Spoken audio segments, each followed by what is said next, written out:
Hello, and welcome back to another edition of All or Not According to Jack with your host, Jack Toledano.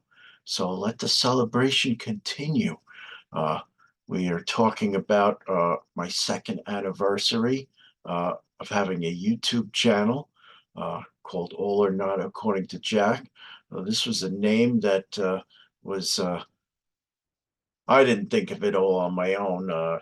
I had some help from my buddy Pete Pardo over on Sea of Tranquility and my daughter Samantha Toledano, who incidentally uh, has gave me this very nice gift, this British steel, uh, not sharp, thank God, uh, uh, razor blade. Incidentally, earlier this year, my daughter Sam announced her engagement, so congratulations to her. Hard to believe that I'm going to be the father of the bride in the next couple of years, so there's that.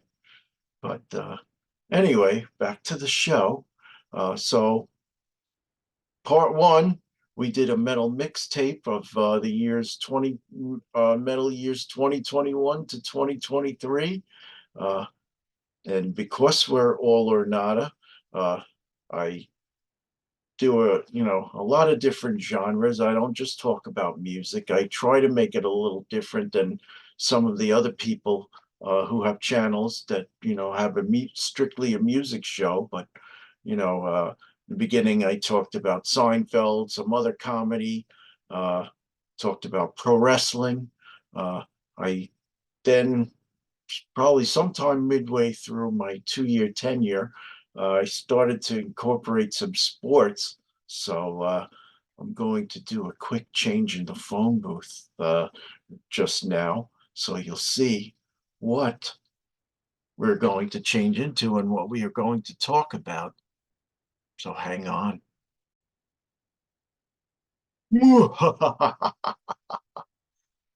So that laugh was intended for Taylor Swift and and Patrick Mahomes and what's the other knucklehead, Travis Kelce, uh, forcing Taylor Swift down our throats on what was it, this past Sunday, in watching a great game, uh, Buffalo Bills versus the Kansas City Chiefs, which the Bills pulled out at the last minute because some knucklehead former Giant had his foot over the had his foot in the neutral zone, so it was called offensive offside, and which and negated a beautiful lateral pass from Kelce to this Kadarius Toney, who would have had a touchdown had the knucklehead not had his foot over the over the line, and then they're complaining, why didn't anybody warn us? So you know, what's his name? Sherman from he used to be a defensive back from the Seattle Seahawks. He had a very good point. Uh, Nobody ever warned us for defensive encroachment, so what the hell? So anyway, today's topic, the second topic, and I got my LT jersey on. Uh, so those of you who watched on Monday night saw a really good game, New York Giants and the Green Bay Packers, and I'm wearing this jersey because the Giants wore these throwback jerseys on Monday night. These are from the championship seasons of 1986 and 1990 with this, red piping. They don't wear that anymore, but it's also on the sleeves, as you can see. Uh, this is, by the way, this jersey. This was a jersey. This is probably one of the first things I ever won at one of my Oddfellow functions. We had a kidney cancer uh, gala where we attempted to raise money, and you know what? We knocked it out of the park that night. We raised over $35,000. Just totally phenomenal. Uh, we it was in memory of a brother that we lost to kidney cancer very sadly. Uh, my friend Vinny, who's hopefully looking down on us and smiling. But on that night, they had a Chinese auction, and a good friend of mine, Mark, uh, had not one, not two, but four jerseys to go silent auction. And I flooded the bag with a bunch of tickets, and thankfully I won this jersey. So that's why I get to talk about it.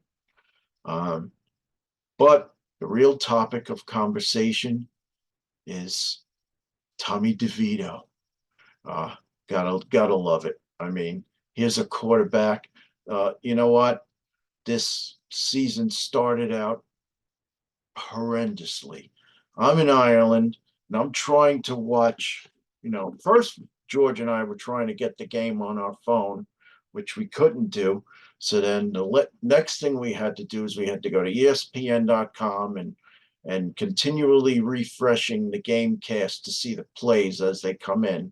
And to my horror, uh, so it looked like the Giants were driving that first drive of the season until they fumbled. Oh no, it was a blocked punt or a blocked field goal and returned for a touchdown by the Cowboys, who never looked back and basically trounced us 40-0 that night. So it was a tough season to begin with, but I will say that in the last 3 to 5 weeks, Tommy DeVito, quarterback of the New York Giants, or third stringer that's now their starting quarterback because Danny Dimes Jones went down due to injury. I actually saw the first injury that he suffered in neck injury when I was down watching the the Giants lose to the Miami Dolphins down in Miami Gardens. Sustained a neck injury on a blindside tackle. Next time, a couple weeks later, Achilles or knee injury, one or the other. So he's out for a while. Then Tyrod Taylor came in. He got injured. So then we were down to Tommy DeVito. But here's a guy, very gutsy play. Uh, First week against the New York Jets, uh, knucklehead coach Brian Daboll wouldn't even let him throw the ball. So they lost to the Jets in a game that they should have won. Fortunately, he must have seen what this kid can do in practice because finally, in our second game against the Cowboys, he started to let him throw the ball. Uh, we got trounced again, but at least we put 2 touchdowns on the board this time. So then we we had our first win. We went into Washington, beat those dreaded Washington Commanders. I hate them even more because they changed the name from the Redskins to the Commanders. It's like rivalry just isn't the same, but thankfully, Mr. DeVito showed us what he can do. And you know what? So then last week they beat the Patriots in a real defensive showing. This week he got Offensive Player of the Week. Could you imagine that? So 3 wins in a row. But he's made it fun to be a Giant fan again because here he is. He's a football player that lives at home, gets his bed made by his mother. Nothing like a good, so they started calling him Tommy Cutlets. And they started talking, about his Italian heritage, growing up in, blue collar New Jersey, and talking about this symbol that, Italians used. Oh, ma che stai facendo? Meaning, what are you doing? Madonna mia. It's so funny that this has become a symbol of Tommy DeVito, and he's got everybody on the team doing it, when he does something good, like he throws a touchdown pass. But this is something that's not a stranger to me, being Italian American. And I'm about to let you in on a little secret that you might not have known. I was actually not born here in the United States. I was actually born in Italy, uh, close to 60 years ago. My father was an American stationed over in Naples, Italy, with the Coast Guard. That's how he met my mom. They got married. I was conceived. I was born in Italy on a naval base, in a naval hospital. Lived there. Came back to the States 10 months later on a TWA 707. And the rest is, as they say, history. Uh, but so we went back to Italy. I saw my relatives for the first time as a young American boy, almost how old was I? I was 6.5, I believe. And I saw a lot of this, a lot of pasta, a lot of wine drinking, and oh, ma che stai facendo? Ma che cazzo fai? Oh yeah, but it's definitely not a stranger to me. So you know what? For me to see these things, it's like really warms my heart. But most importantly, here's a guy who, I mean, not a very big quarterback. I mean, he's taller than me. I'm 5'11". He's 6'2". He weighs 210, but he's now proven that, you know what, he does have a good arm. They employed a flea flicker the other day where he hit Wan'Dale Robinson for 40 yards. And what I love the most is that his teammates have gotten behind him, and you know what? They are playing their asses off for him.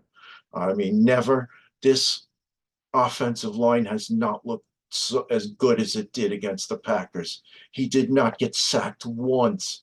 He went from being sacked, I don't know, 8 or 9 times against, I don't know, was the Cowboys or the Washington Commanders to not sacked even once Monday night.